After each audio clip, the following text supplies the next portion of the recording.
నమస్కారం. ముందుగా ప్రవాహ మీడియా ప్రేక్షకులందరికీ కనుమ పండుగ శుభాకాంక్షలు తెలియజేస్తూ హెడ్లైన్ చూద్దాం.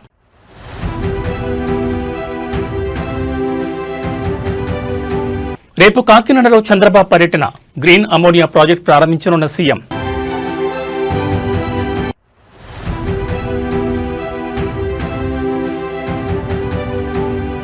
మీకిదే చివరి అవకాశం, ఎమ్మెల్యేల ఫిరాయింపు కేసులో స్పీకర్కు సుప్రీం హెచ్చరిక.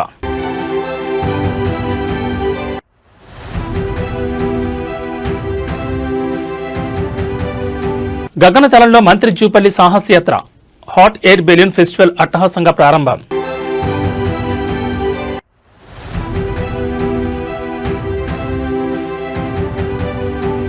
సికింద్రాబాద్ అస్తిత్వాన్ని కాపాడుకుందాం, మాజీ మంత్రి తలసాని పిలుపు.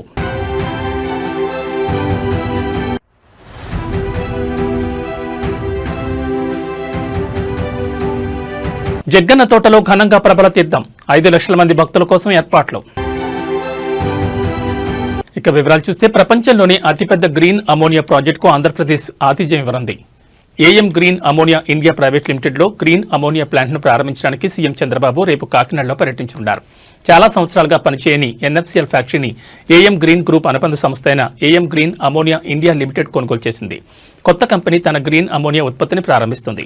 వాస్తవానికి ఈ యూరియా ప్లాంట్ పబ్లిక్ లిస్ట్ చేయబడిన Nagarjuna fertilizers and chemicals limited యాజమాన్యంలో ఉండేది. ఏఎం గ్రీన్ అమోనియా దీన్ని 2024 ప్రారంభంలో కొనుగోలు చేసింది. ఈ ఒప్పందానికి ఏప్రిల్ 2024లో కాంపిటీషన్ కమిషన్ ఆఫ్ ఇండియా ఆమోదం లభించింది. ఏఎం గ్రీన్ గ్రూప్ గతంలో గ్రీన్కో జీరోసి అనుబంధ సంస్థ అయిన ఏఎం గ్రీన్ అమోనియా కాకినాడలో ప్రపంచంలోని అతిపెద్ద గ్రీన్ అమోనియా ప్రాజెక్టులో ఒకదాన్ని అభివృద్ధి చేస్తోంది. ఉత్పత్తిలో ఎక్కువ భాగం యూరోప్కు ఎగుమతి చేయబడుతోంది. CM sir and honourable deputy CM sir AM green కంపెనీకి వచ్చి ఇక్కడ వీళ్ళ గ్రీన్ అమోనియా మ్యానుఫ్యాక్చరింగ్ ప్లాంట్ని ఇనాగ్రేట్ చేయడం జరుగుతుంది. ప్లేస్ అంతా ఒకసారి చెక్ చేసుకొని హెలిప్యాడ్ దగ్గర, రూట్లో, పైలాన్ ఇనాగ్రేషన్ దగ్గర, అట్లనే డయాస్ దగ్గర అన్ని నెసరీ బందోబస్తు అరేంజ్మెంట్స్ చేయడం జరిగింది. Will make sure that programme goes off peaceful. It is not about numbers అండి. ప్రతి చోట ఎంతమంది అయితే ఉండాలో, ఎంత అవసరం ఉందో అంతమంది మళ్ళీ డిప్లాయ్ చేయడం జరిగింది. ఇప్పటికే తగినంత సమయం ఇచ్చామని, ఈ లోపల నిర్ణయం తీసుకోవాల్సి ఉండేదని ధర్మాసనం పేర్కొంది. ఇకపై కూడా నిర్ణయం తీసుకోకుండా ఆలస్యం చేస్తే తగిన పరిణామాలు తప్పవని సుప్రీంకోర్టు స్పీకర్కు హెచ్చరించింది. మిగిలిన 3 ఎమ్మెల్యేలపై వెంటనే నిర్ణయం తీసుకోవాలని హైకోర్టు ఆదేశించింది. కోర్టు సూచనల ప్రకారం 2 వారాల్లో 3 ఎమ్మెల్యేలపై తీసుకున్న చర్యల వివరాలతో అఫిడవిట్ దాఖలు చేయాలి.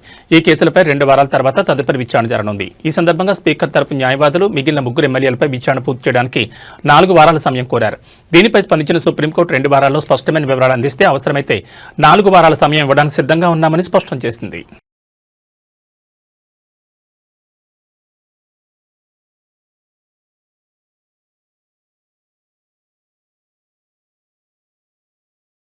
దివంగత కేంద్ర మాజీ మంత్రి మేధావి ఎస్ జైపాల్ రెడ్డి 84వ జయంతి సందర్భంగా హైదరాబాద్లో నెక్లెస్ రోడ్లో ఉన్న స్ఫూర్తి స్థల్ వద్ద ఘన నివాళులర్పించారు. ముఖ్యమంత్రి రేవంత్ రెడ్డి కార్యక్రమంలో పాల్గొని జైపాల్ రెడ్డి విగ్రహానికి పూలమాలలు వేసి ఆయన సేవలను స్మరించుకున్నారు. ముఖ్యమంత్రితో పాటు ఈ కార్యక్రమంలో రాష్ట్ర కేబినెట్ మంత్రులు మరియు పలువురు ప్రముఖులు పాల్గొన్నారు. ఈ సందర్భంగా నాయకులు మాట్లాడుతూ విలువలతో కూడిన రాజకీయాలకు జైపాల్ రెడ్డి నిలువెత్తు నిదర్శనమని కొనియాడారు. ఆయన పార్లమెంటరీ ప్రసంగాలు మేధోమదనం నేటి తరానికి ఆదర్శమని, తెలంగాణ రాష్ట్ర ఏర్పాటులో మరియు దేశాభివృద్ధిలో ఆయన పోషించిన పాత్ర చిరస్మరణీయమని పేర్కొన్నారు. జైపాల్ రెడ్డి ఆశయ సాధనకు ప్రతి ఒక్కరూ కృషి చేయాలని పిలుపునిచ్చారు.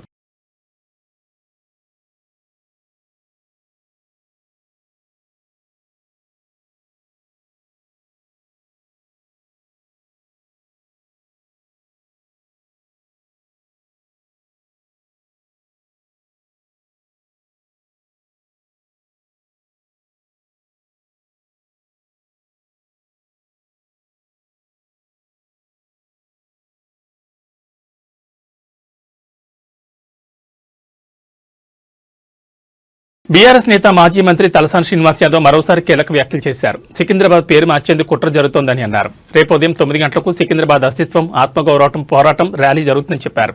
సికింద్రాబాద్ రైల్వే స్టేషన్ నుంచి ప్యారడైజ్, మంజు థియేటర్ మీదుగా ఎంజీ రోడ్లోని గాంధీ విగ్రహం వరకు ర్యాలీ కొనసాగుతుందన్నారు. ఈ ర్యాలీకి సికింద్రాబాద్ కంటోన్మెంట్ ఇతర ప్రాంతాల నుంచి ఇంటికి ఒకరు చొప్పున రావాలని పిలుపునిచ్చారు. 220 ఏళ్ల చరిత్ర కలిగిన ప్రాంతం సికింద్రాబాద్ అని, అనేక చారిత్రాత్మక ప్రదేశాలు సికింద్రాబాద్లో ఇమిడి ఉన్నాయని తెలిపారు. లష్కర్ బోనాలకు పెద్ద చరిత్ర ఉందని, సికింద్రాబాద్ను నామరూపాలు లేకుండా చేయాలని ప్రభుత్వం చూస్తోందని ఆరోపించారు. ఓవైపు ముఖ్యమంత్రి సికింద్రాబాద్ను టచ్ చేయలేదని చెబుతున్నారని, మరి నార్త్ జోన్ ఆఫీస్ ఎందుకు మల్కాజ్గిరిలో కలిపారో చెప్పాలని ప్రశ్నించారు. పోలీస్ డిపార్ట్మెంట్ ఎందుకు మల్కాజ్గిరి కమిషనరేట్లో పనిచేస్తుందో చెప్పాలన్నారు. ఈ ప్రభుత్వం మీద ఒత్తిడి తేవడానికి ఇదే మంచి సమయమని అన్నారు. సికింద్రాబాద్ అస్తిత్వం ఆత్మగౌరవ ర్యాలీ ఏదైతే ఒక శాంతియుతమైనటువంటి ర్యాలీని చేపట్టడానికి రేపు ఉదయం 9 గంటలకు సికింద్రాబాద్ రైల్వే స్టేషన్ మీదుగా Prashant theatre, clock tower, factory centre, అదేవిధంగా Manju theatre, paradise, Gandhi statue వరకు ఈ ర్యాలీ కొనసాగుతుంది. అయితే సికింద్రాబాద్ అస్తిత్వం, సికింద్రాబాద్ ఆత్మ గౌరవానికి సంబంధించినటువంటి అంశంలో సికింద్రాబాద్ కంటోన్మెంట్, సికింద్రాబాద్ పరిసర ప్రాంతాల్లో ఉన్నటువంటి ప్రతి ఒక్కరికి రిక్వెస్ట్ చేసేది, ఇంటికి ఒక్కరు రండి. ఇదే మన యొక్క అస్తిత్వం, మన ఆత్మ గౌరవం. అందరూ కూడా భాగస్వామ్యం కావాల్సినటువంటి అవసరం ఉన్నది. నేను ప్రధానమైనటువంటి రాజకీయ పార్టీలు కానీ, స్వచ్ఛంద సంస్థలు కానీ అందరూ కూడా ఇన్వైట్ చేస్తాం. ఇది మన ప్రాంతం 220 సంవత్సరాల సుదీర్ఘమైనటువంటి చరిత్ర ఉన్నటువంటి ప్రాంతం. మీకు సికింద్రాబాద్ రైల్వే స్టేషన్ కావచ్చు, గాంధీ హాస్పిటల్ కావచ్చు, బొల్లారం కావచ్చు, అదేవిధంగా రాష్ట్రపతి విడిది కావచ్చు, కంటోన్మెంట్ కావచ్చు, ఉస్మానియా యూనివర్సిటీ ఆర్ట్స్ కాలేజ్ కానీ, మహబూబ్ కాలేజ్ కానీ, అంటే విద్యారంగ సంస్థలు. రెండోది దీనికి ఒక ప్రధానమైనటువంటి చరిత్ర ఉంది, లష్కర్ పోరాటం. ఇవన్నీ ఉన్నటువంటి సికింద్రాబాద్ ప్రాంతాన్ని ప్రభుత్వం నామరూపాలు లేకుండా చేయాలనేటువంటి ఒక ప్రయత్నం జరుగుతుందో దాన్ని ప్రొటెస్ట్ చేయడానికి ఒకవైపున ముఖ్యమంత్రి గారు సికింద్రాబాద్ టచ్ చేయలేదు. మరి ఎందుకు నార్త్ టౌన్ ఆఫీస్ మల్కాజిగిరి అయితే చెప్పవలసినటువంటి అవసరం. మాంకాళి కానీ, బోటా మార్కెట్ కానీ, బేగంపేట ప్రాంతాలు కానీ ఎందుకు మల్కాజిగిరి కాన్సన్ట్రేషన్ పెట్టలేదు? ఎందుకు అక్కడ పోలీస్ డిపార్ట్మెంట్ మరి మల్కాజిగిరి కమిషనరేట్ లో పనిచేస్తుందో చెప్పవలసినటువంటి అవసరం ఉంది. అయితే నేను అన్ని వర్గాల ప్రజలు ఈరోజు సమాజంలో ఉన్నటువంటి సికింద్రాబాద్తోని, ఈ భూమితోని, మట్టితోని అనుబంధం ఉన్నటువంటి ప్రతి ఒక్కరికి, ఇంక్లూడింగ్ మీడియా, ప్రెస్ అందరినీ కూడా వ్యాపార సంస్థలు కానీ, యూనియన్స్ కానీ, కాలనీస్ కానీ, అమాలీస్ కానీ, ఆటో యూనియన్లు కానీ, అడ్వకేట్లు కానీ, డాక్టర్లు కానీ అందరికీ కూడా మనం ప్రభుత్వం మీద ఒత్తిడి చేయడానికి మన ఏకైక మార్గం గాంధేయ మార్గంలో ముందుకు వెళ్ళడం. దీనికి ముఖ్య అతిథిగా కేటీఆర్ గారు, మరి అదేవిధంగా గౌరవ శాసనసభ్యులు, శాసన మండలి సభ్యులు వీళ్ళందరూ సంఘీభావంగా రేపు వస్తూ ఉన్నారు. కాబట్టి దయచేసి సికింద్రాబాద్ ప్రాంత ప్రజలందరికీ రిక్వెస్ట్ చేస్తున్నాం. చారిత్రక గోల్కొండ కోట సమీపంలోని గోల్ఫ్ క్లబ్ వేదికగా హాట్ ఎయిర్ బెలూన్ ఫెస్టివల్ అట్టహాసంగా ప్రారంభమైంది. పర్యాటక సాంస్కృతిక శాఖ మంత్రి జూపల్లి కృష్ణారావు ఈ వేడుకలకు శ్రీకారం చుట్టారు. ప్రారంభోత్సవం అనంతరం మంత్రి స్వయంగా హాట్ ఎయిర్ బెలూన్లు విహరించి సందడి చేశారు. ఆకాశ మార్గంలో సుమారు గంటన్నర సేపు 13 కిలోమీటర్లు విహరించారు. హైదరాబాద్ గోల్కొండ కోట సమీపంలోని గోల్ఫ్ క్లబ్ నుంచి ప్రారంభమైన హాట్ ఎయిర్ బెలూన్ అప్పోజిగూడ శివార్లో దిగింది. ఈ సందర్భంగా మంత్రి జూపల్లి కృష్ణారావు మాట్లాడుతూ తెలంగాణ పర్యాటక రంగంలో ఇదొక కొత్త అధ్యాయమని మంత్రి అభివర్ణించారు. వినూత్న ఆలోచనలకు తెలంగాణ వేదికని చెప్పడమే ఈ కార్యక్రమం ముఖ్య ఉద్దేశమన్నారు. ఒకవైపు international kite and sweet festival ద్వారా తెలంగాణ సంస్కృతి, సాంప్రదాయం మరియు ఆతిథ్యాన్ని చాటుతుండగా మరోవైపు hot air balloon, drone festival ద్వారా ఆధునిక సాంకేతికతను, భవిష్యత్ దృక్పథాన్ని ప్రపంచానికి పరిచయం చేస్తున్నామని తెలిపారు.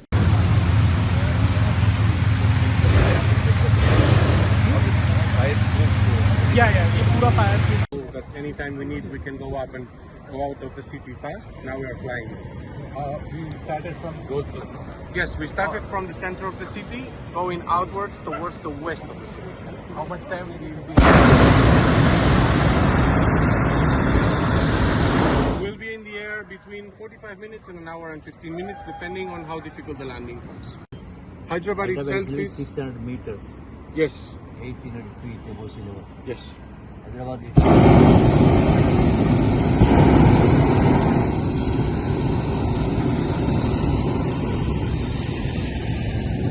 Just when we are going over and under and over and under the balloons, we have to. That means we are 300 meters This is above AGL ground or level. MSL?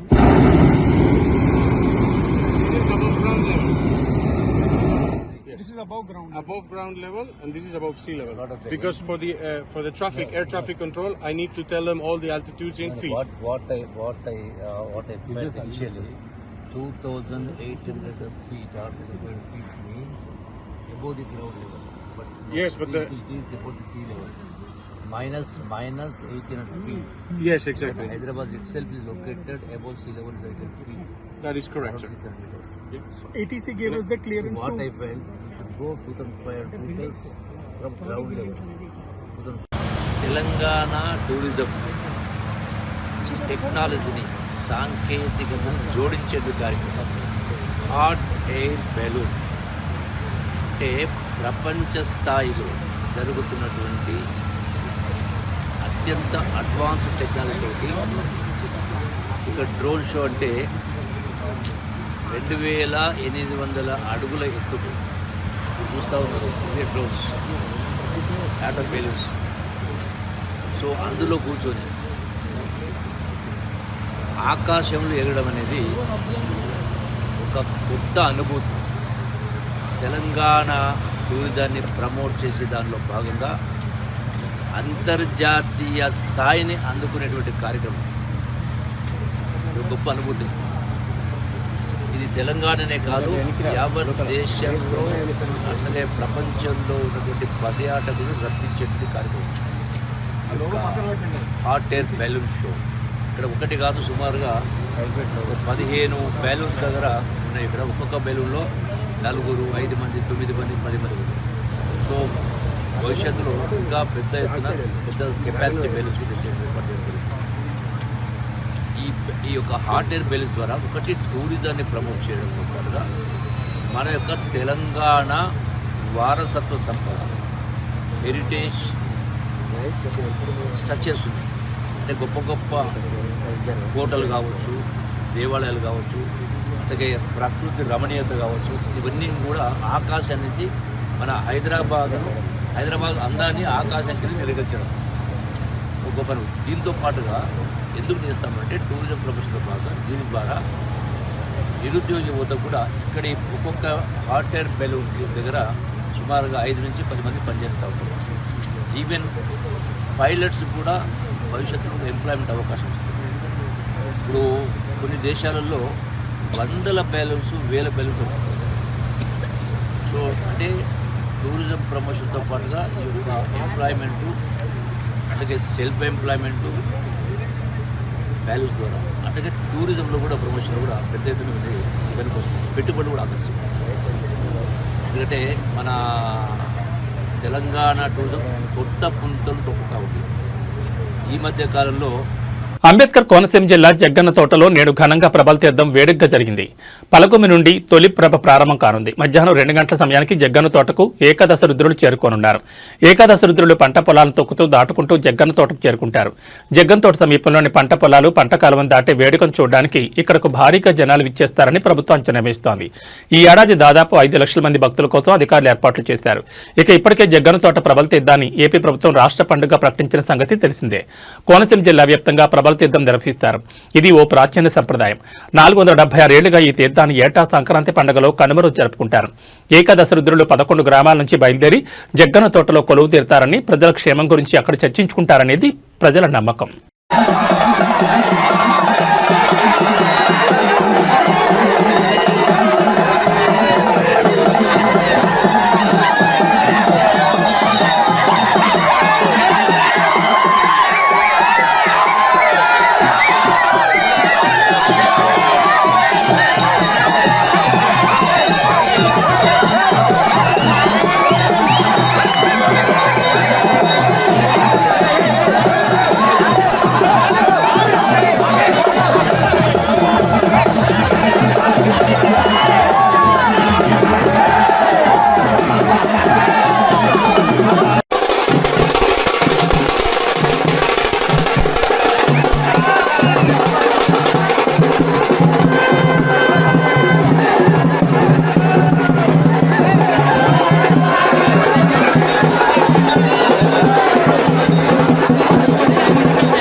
Telangana ముఖ్యమంత్రి రేవంత్ రెడ్డి ఉమ్మడి ఆదిలాబాద్ జిల్లాలో పర్యటించిన నేపథ్యంలో రాజకీయ వాతావరణం వేడెక్కింది. సీఎం పర్యటనను అడ్డుకుంటామని భారత రాష్ట్ర సమితి నేత మాజీ మంత్రి జోగు రామన్ ప్రకటించడంతో పోలీసులు అప్రమత్తమయ్యారు. ముందస్తు చర్యగా ఆయనను గృహ నిర్బంధం చేశారు. జోగు రామన్ నివాసం వద్ద భారీగా పోలీసు బలగాలు మోహరించారు.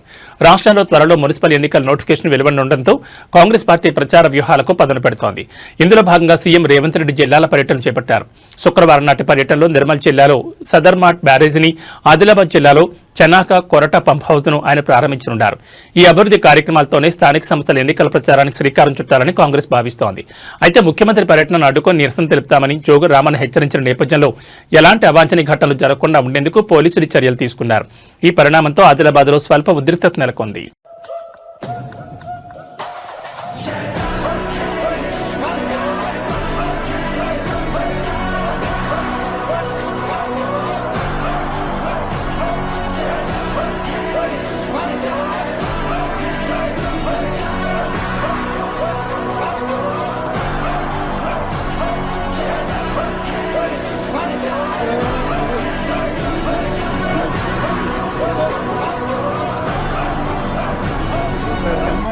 ప్రజాదరణ ఆశ్రమ నిర్వాహకుడు, సామాజిక కార్యకర్త గాది ఎన్నయ్య ఇంట విషాదం నెలకొంది. ఎన్నయ్య తల్లి తెరిసమ్మ కన్నుమూశారు. అనారోగ్య సమస్యలు, వయోభారం కారణంగా గత రాత్రి ఆమె తుదిశ్వాస విడిచారు. ఆమె అంత్యక్రియలు రేపు జరగనున్నాయి. గత ఏడాదిగా తల్లి దగ్గరే ఉంటున్న ఎన్ఐఏ కేసులో ఇటీవల అరెస్టే ప్రస్తుతం చెంచల్గూడ జైల్లో ఉన్నారు. ఈ నేపథ్యంలో తన తల్లి చివరి చూపుకైనా ప్రభుత్వం ఎన్ఐఏకి అవకాశం కల్పిస్తుందా లేదా అని ఆయన శ్రేయోభిలాషులు చర్చించుకుంటున్నారు. కాగా మావోయిస్టులకు అనుకూలంగా వ్యాఖ్యలు చేస్తూ ప్రజలను ప్రేరేపించారనే ఆరోపణతో గాది ఎన్నయ్యను ఉపా చట్టం కింద అరెస్ట్ చేశారు.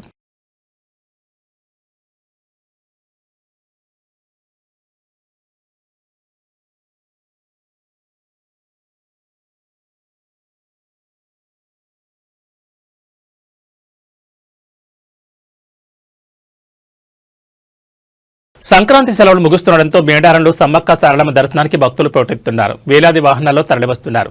శుక్రవారం ఉదయం గట్టమ్మ దేవాలయం వద్ద ట్రాఫిక్ జామ్ ఏర్పడింది. వెంటనే అప్రమత్తమైన పోలీసులు వాహనాల పార్కింగ్ స్థలాల వైపు మళ్లించారు. అటు గట్టమ్మ దేవాలయం భక్తులతో కిక్కిరిసిపోయింది. కాగా మేడారం మహాజాతర ఈ నెల 28 నుంచి 31 వరకు జరగనుంది.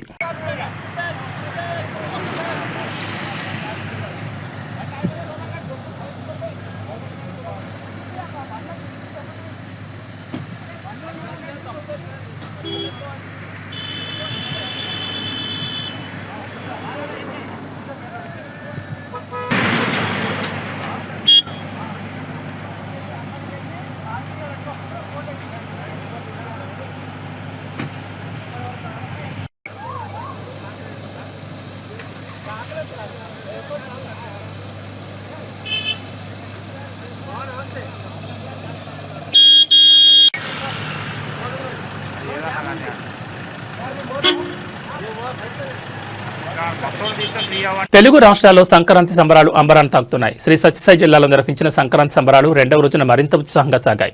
ఈ వేడుకల్లో మంత్రి సత్యకుమార్ యాదవ్ తన సతీమణితో కలిసి పాల్గొని ప్రత్యేక ఆకర్షణగా నిలిచారు. సంప్రదాయ వాతావరణంలో జరిగిన సంక్రాంతి వేడుకల్లో మంత్రి సత్యకుమార్ డాన్స్ చేసి అందరినీ అలరించారు. మెగాస్టార్ చిరంజీవి తాజా సినిమా మనశంకర్ వరప్రసాద్ సినిమాలోని పాటకు మంత్రి ఉత్సాహంగా అడుగులు వేయడంతో అక్కడి ప్రేక్షకులు చప్పట్లతో హర్షధ్వానాలు చేశారు. స్టేజ్ పైన ఉన్న డాన్సర్లు స్టెప్పులు చూపించడం, వాటిని మంత్రి ఫాలో అవుతూ కాలు కదపడంతో అంతా హుషారు వాతావరణం ఏర్పడింది. మంత్రి డాన్స్ కు స్పందనగా వేడుకల ప్రాంగణం మొత్తం పండగ సంబరాలతో మారుమోగింది. ప్రజలతో కలిసి పండగను ఆనందంగా జరుపుకోవడం విశేషంగా కనిపించింది. ఈ కార్యక్రమం స్థానిక ప్రజల్లో ఉత్సాహాన్ని రెట్టింపు చేయడంతో పాటు సంక్రాంతి పండగ సాంస్కృతిక వైభవాన్ని ప్రతిబింబించింది.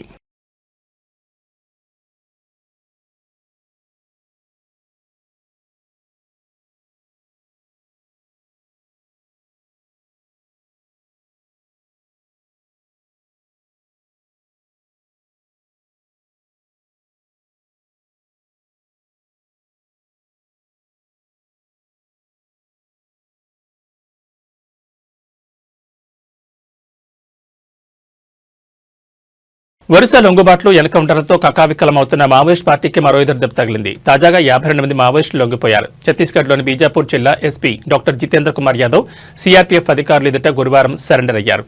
లొంగిపోయిన వారిలో 21 మంది మహిళలు, 31 మంది పురుషులు ఉండగా వీరిలో 49 మంది మావోయిస్టులపై 1.41 కోట్ల రివార్డు ఉందని పోలీసులు తెలిపారు. సరెండర్ అయిన వారిలో Dandakaranya special zone AOB, Bhamragarh area కమిటీకి చెందిన మావోయిస్టులున్నారని పోలీసులు తెలిపారు.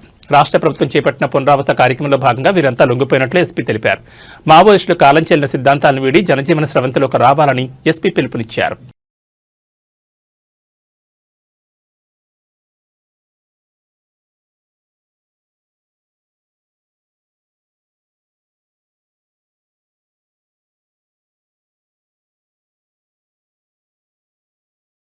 తిరుమలలో భక్తుల రద్దీ కొనసాగుతోంది. ఆలయ మాడవీధులు భక్తుల గోవింద నామస్మరణతో మారుమోగుతున్నాయి. వివిధ ప్రాంతాల నుంచి వచ్చిన భక్తులతో కంపార్ట్మెంట్లన్నీ నిండిపోగా శిలాతోరణం వరకు క్యూ లైన్లో నిలబడ్డారు.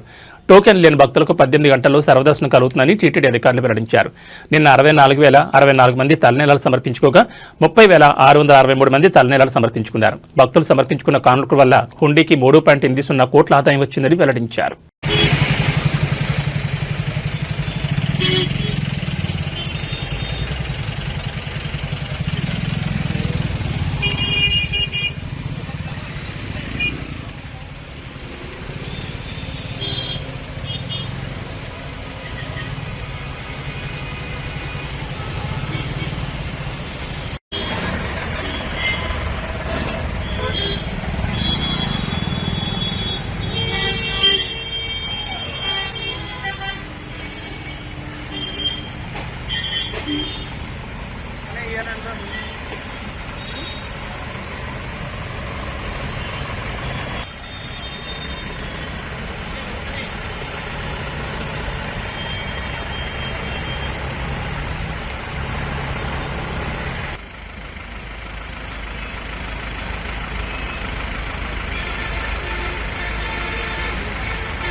ఇవి బులెటిన్ విశేషాలు. నమస్కారం.